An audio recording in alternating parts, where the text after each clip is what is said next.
Ferman buyurursanız zaferimizi başkente ben muştulamak isterim. Zaferimizi taht şehrimize melikimizin duyurması gerekir. Kılıcın kınına zafersiz dönmeye.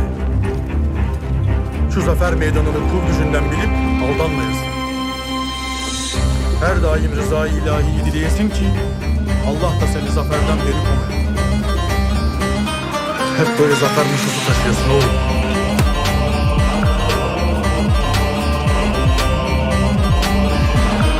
Yaşında Selçuklu'nun şerefli tahtı saltanatına oturan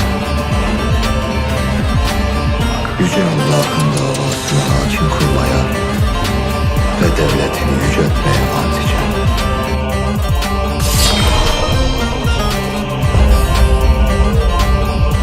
Önünde iki yol vardır. Birini seçmeye mecburuz. Bir evlat senin gönlünün ateşini söndürür ama binlercesini ateşe atar.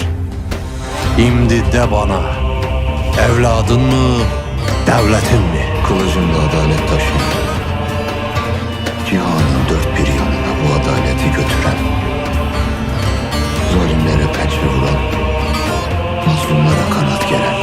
Devlet, uğruna fedakarlık yapan evlatlarını unutmaz.